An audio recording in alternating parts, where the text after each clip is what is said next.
Guys, balik lagi bersama saya di channel Akmal TV. Kali ini kita mendapatkan sebuah berita yang sangat booming ya, yaitu tentang mengenai ibadah haji bisa dilakukan di Metaverse.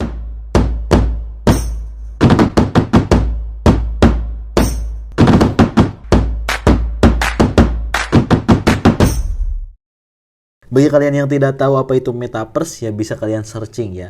Intinya mah ya Metaverse kayak dunia internet yang dibuat semirip mungkin di dunia nyata gitu. Jadi kita bisa memasuki ke dunia itu dengan pakai alat VR namanya kan. Bisa masuk ke situ dan di situ benar-benar kayak realita kehidupan gitu. Kayak gitulah sedikit penjelasan dari saya ya. Nah, dan yang bikin hebohnya Metaverse ini tuh, dalam Metaverse ini ada sebuah bangunan Ka'bah ya, kayak Masjidil Haram tentunya ya. Di sana kita bisa melakukan haji dan umroh katanya kan. Sekarang kan lagi booming-boomingnya kayak gitu. Tapi ya wallahu alam sih. Nah, daripada penasaran, kita gali aja beritanya ya. Kenapa sih, apa sih sebenarnya yang terjadi di Metaverse sampai-sampai haji dan umroh aja ada di Metaverse ya. Kita langsung telusuri aja. Nah, kita dapati video dari channel Bisnis Muda yaitu yang berjudul Arab Saudi buat pengalaman haji dengan Metaverse. Oke, kita lihat dulu videonya.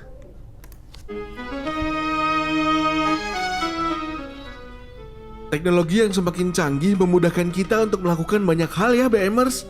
Salah satunya, muncul teknologi bernama Metaverse yang dipopulerkan oleh empunya Facebook, Mark Zuckerberg.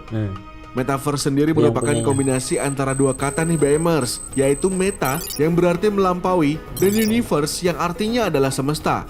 Jika dideskripsikan secara singkat nih BMers, Metaverse mengacu pada lingkungan dunia maya bersama yang dapat diakses banyak orang melalui internet. Nah, baru-baru ini nih BMers, Arab Saudi mulai terjun ke dunia Metaverse. Hal itu dilakukan dalam memanfaatkan Metaverse adalah untuk memberikan pengalaman haji secara virtual loh BMers. Salah satunya dengan membuat umat Islam dapat menyentuh Hajar Aswad pada Ka'bah serta memberikan pengalaman ziarah di Makkah dari rumah melalui virtual reality atau VR. Nah, inisiatif tersebut nih BMers dicetuskan oleh Kepala Kepresidenan untuk urusan dua masjid suci, yaitu Sheikh Abdul Rahman Al-Sudais.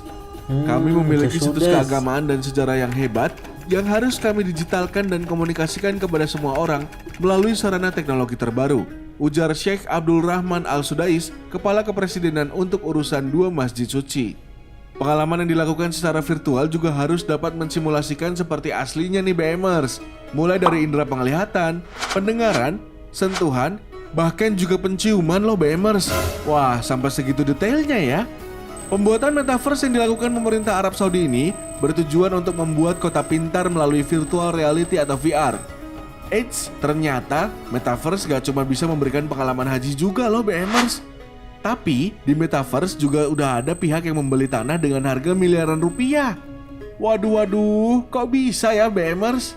Yaps, salah satu perusahaan investasi asal Kanada bernama Token.com telah membeli sebidang tanah berukuran 116 petak di pusat kawasan mode di Decentraland yang merupakan dunia virtual berbasis jaringan Ethereum. Tanah tersebut dibeli seharga 618.000 koin mana atau senilai 42,6 miliar rupiah BMers. Wah, luar biasa ya BMers popularitas Metaverse ini. Kalian sudah siap untuk ikut langsung ke dunia virtual alias Metaverse?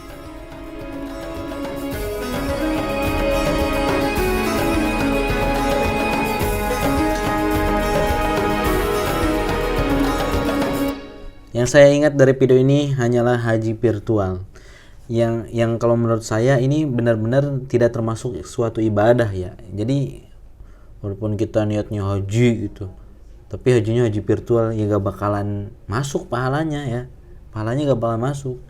Nah, tapi kecuali kalau menurut saya ya, ini tuh ya, mungkin kenapa Arab Saudi menggunakan teknologi Metaverse ini. Mengapa Sheikh Sudais tadi kan sebagai kepresidenan Masjidil Haram, dua masjid itu, mengapa dia menggunakan Metaverse? Jadi mungkin aja niatnya tuh untuk latihan sebelum berangkat haji yang sebenarnya. Nah, jadi itu kan biasanya kita di Indonesia juga kan biasanya ada latihan ya, latihan lempar jumroh, tawaf kayak gitu kan. Tapi itu biasanya dilakukan di Islamic Center, dibuat Ka'bah-Ka'bahan kayak gitu kan. Nah mungkin saja ini mengapa Syekh Sudes ini memasukkan Masjidil Haram termasuk Ka'bah itu ke dalam metaverse, mungkin saja untuk para jamaah sebelum berangkat haji itu agar latihannya lewat virtual ya, lewat virtual. Jadinya haji virtual ya itu bukan termasuk ibadah ya, itu termasuknya ya latihan aja ya, latihan ibadah maksudnya kayak gitu. Nah saya juga mencolek nih dari berita Kompas ya, Kompas TV ya, kompas.com. Nah MUI Ka'bah di metaverse bisa dimanfaatkan untuk persiapan haji dan umroh. Nah berarti bener buat latihan, berarti nanti di Islamic Center gak ada lagi yang namanya Ka'bah-Ka'bahan kayak gitu ya, latihannya di metaverse mungkin ya. Majelis Ulama Indonesia MUI menilai keberadaan Ka'bah di metaverse bisa dimanfaatkan untuk mengenalkan ibadah haji dan umroh. Selain itu, program kunjungan Ka'bah melalui metaverse oleh Arab Saudi juga dinilai bisa digunakan dalam memproses persiapan pelaksanaan ibadah. Kunjungan virtual bisa dilakukan untuk mengenalkan sekaligus juga untuk persiapan pelaksanaan ibadah atau biasa disebut sebagai latihan manasik haji dan umroh, sebagaimana latihan manasik di asrama haji pondok gede atau tempat lainnya. Nah maksudnya itu jadi latihan manasik haji ya, biasanya kan di pondok gede, di Islamic Center ada, di daerah saya juga di Subang juga ada, di mana-mana, tapi mungkin pusatnya di pondok gede ya itu ya. Nah mungkin saja biar lebih gampang dan lebih benar-benar merasakan lewat metaverse ya mungkin ya di masa depan yang akan datang gitu. Ya oke, semoga bermanfaat berita yang saya sampaikan dan semoga terhibur. Apabila ada kesalahan tolong dimaklumi, dan apabila ada kebenaran datangnya dari Allah. See you in the next video.